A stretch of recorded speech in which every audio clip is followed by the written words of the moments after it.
Estamos enlazados vía Zoom ahora con el economista Javier Zúñiga. Javier, muy buenos días.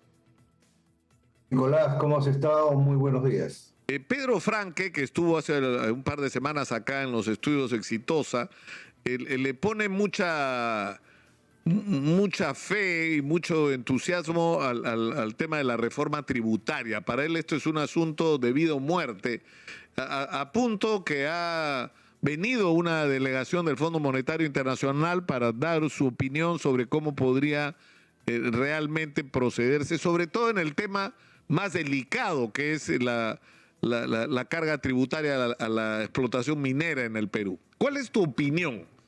Así realistamente, ¿qué es lo que se puede lograr, qué cosa no? Mira, yo creo que es un buen camino no hacer una consultoría, lógicamente gratuita, con el Fondo Monetario Internacional para definir cuáles deberían de ser los incrementos de la parte impositiva o de la parte tributaria en el Perú. El Fondo Monetario Internacional hace una recomendación y dice que el Perú, en la parte del sector minero, su masa impositiva es alrededor de 41.7, casi 42. Y el caso de Chile, 47, el caso de Canadá, 49, el caso de Mongolia, 49. Entonces, estamos algunos puntos por debajo de los países en donde podrían ir los inversionistas a trabajar el sector minero.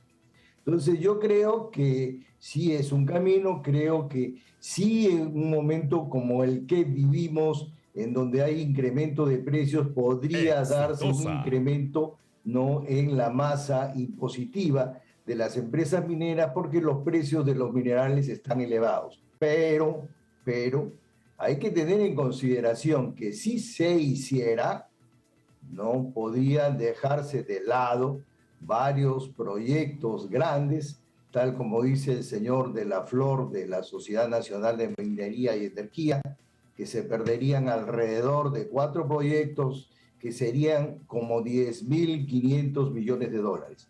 A mí me parece que debe de incrementarse, pero creo que no debería de hacerse este año. ¿Y por qué razón? Porque creo que este año los mensajes al sector minero han sido equivocados. Ese cierre de esas 4 empresas mineras ha creado un caos, ¿no? Sobre todo en la Bolsa de Valores de Lima y las pérdidas que ha tenido Hochschild en la Bolsa de Valores de Londres. Por lo tanto, creería que podría hacerse, pero podría hacerse más adelante y que podríamos perder inversiones muy importantes. En este momento creo que la economía está trabajando solamente en un 85%, no en un 100%. Por lo tanto, la recuperación de la economía es un tema que hay que trabajar y no se trabaja porque la incertidumbre política ha copado el desenvolvimiento de la economía. Por lo tanto, la propuesta de incrementar al sector minero lo dejaría tal vez para el próximo año o los próximos años, en donde existiría mayor tranquilidad política. Tengo la esperanza que pudiéramos vivir en tranquilidad política. Claro, porque el tema, esto no, nos pone, Javier, Exitosa. O sea, lamentablemente, pues la agenda, uno lo entiende, ¿no? Cuando escucha las encuestas o sea, 60% de desaprobación del presidente, 80% de desaprobación del Congreso. O sea, más allá de lo maleteada que andan las encuestadoras, mal que bien expresa lo que está pasando, ¿no es cierto? Una especie de hartazgo de la gente con la clase política. Y yo creo que tiene que ver no solo con la falta de solución a los problemas cotidianos de la gente, sino con la falta de perspectiva. O sea, por ejemplo, ¿cuál debería ser nuestra prioridad hoy, Javier? Si el precio de los minerales está subiendo y está alto y la proyección de todos los especialistas es que esto es un superciclo, es decir, altos precios de los minerales por varios años. Nosotros tenemos el mineral, ¿no es cierto? Pero lo tenemos enterrado. O sea que eso de que somos pobres, o sea, no más pobres en un país rico, hasta ahí nomás. Porque si seremos ricos cuando saquemos el mineral, pero si no lo sacamos, tan ricos no somos. Entonces, Hay que sacar el mineral. Para sacar el mineral, ¿qué hay que hacer? Atraer la mayor cantidad de inversión. Esa tiene que ser la prioridad. Por supuesto, de la mano con que no hayan los conflictos que hay, para lo cual tienes que adelantarte a los conflictos y enganchar bien con las comunidades, cómo se van a beneficiar con la apertura de los proyectos mineros. Esa debería ser la prioridad. Y en ese contexto meter el tema del tributario, si te va a ayudar o no en ese objetivo. Me parece, no sé si... No, yo estoy totalmente de acuerdo contigo, que primero nos tenemos que poner de acuerdo, tenemos que buscar la tranquilidad política, porque la tranquilidad política está jugándole un mal papel al desenvolvimiento de la economía. La economía se ha deteriorado. Ayer en una encuesta que salió en un medio periodístico decía que el 56% de la población no creía de la posibilidad de que la economía pudiera salir adelante, que se ha deteriorado la economía en el mismo nivel de 1991, que era época de terrorismo.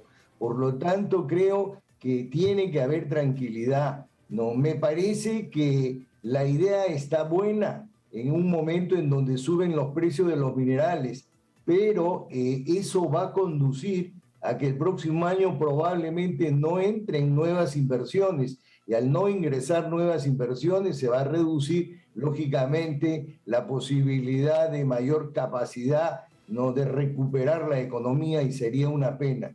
No estoy de acuerdo contigo de que estamos sentados encima de un montículo de oro o un montículo de minerales, lo decía Raimondi, pero ese montículo va a ser eficiente cuando el mismo sea explotado. Si no, nos vamos a quedar con él y vamos a ser un país rico no explotado. Y sería una verdadera pena, porque pronto va a haber un sustituto del cobre, sobre todo en la elaboración de los vehículos eléctricos, y se acabó la explotación del cobre para el Perú.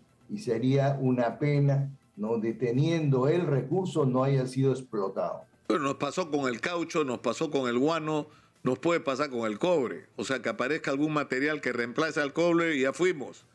O sea, ahí ya fuimos. Entonces, este es el momento. Entonces, por eso yo creo que esto debería ser una especie de política de Estado, mi querido Javier. Vamos a sacar ese mineral. Convocamos a los empresarios nacionales y de todo el mundo a que nos ayuden a sacarlo. Y estas son las reglas de juego que tienen que ser atractivas. Exitosa. Es decir, que prefieran venir acá que irse a Zambia, no sé, o irse a Canadá, o irse a Chile, o a donde fuera. O sea, que el Perú es el mejor lugar para venir a invertir. ¿No es cierto? Porque los vamos a acoger y porque además acá hemos resuelto el problema con las comunidades, que es un tema pendiente.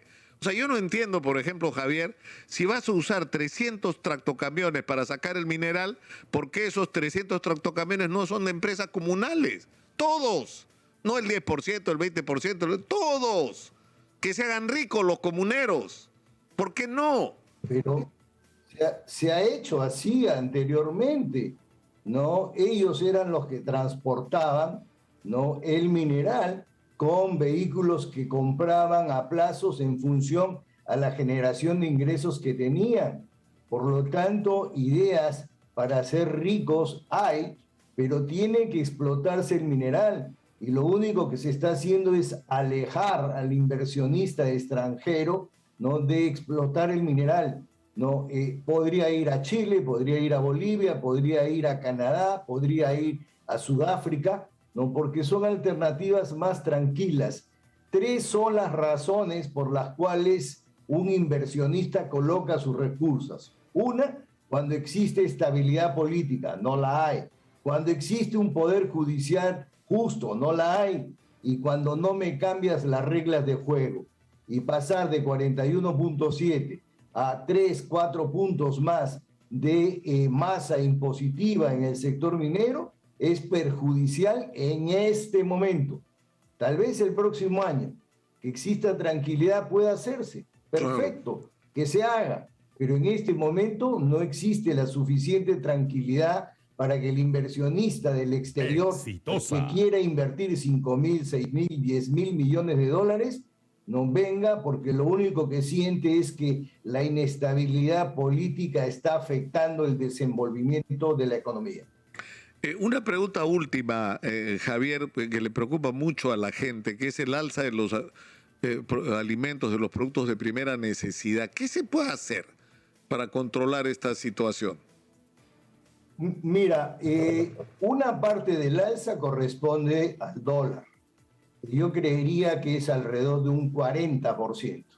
Y eso es inestabilidad política. Si hubiera un conjunto de ministros de Estado que pudieran gestar, que sean especialistas, te aseguro que estaríamos en 3,75, 3,8, 3,85 y no en el 4 casi .1 que estamos, no, todos los días.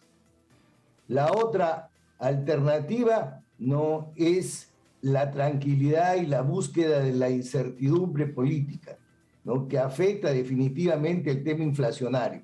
Pero ya hay una luz en el camino dentro del tema inflacionario, que es que ya empezó a bajar el precio del barril del petróleo. Ha bajado $12. Yo creo que va a bajar hasta $60 el barril, que estaba en 84, en $87. Eso tiene una proporción de alrededor de un 30, de un 40%.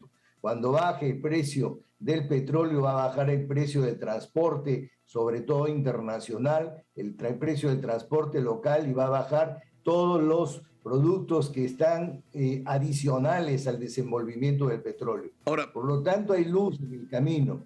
Ahora, pero para ello, la mayor parte es incertidumbre política. Claro, pero también en medio de esa incertidumbre política hay cierto nivel de especulación, ¿no?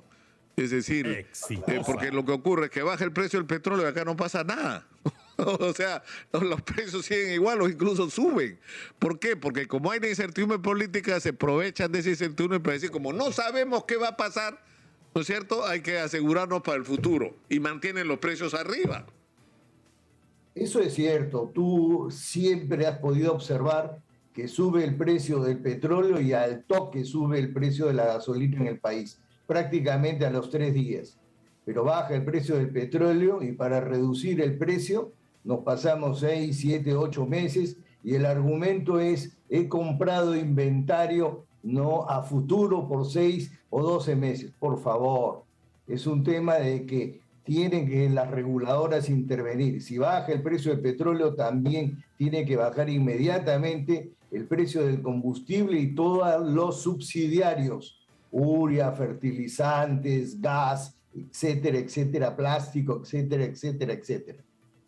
Javier, te agradezco mucho por esta conversación. Un abrazo. Como siempre, un gusto hablar contigo.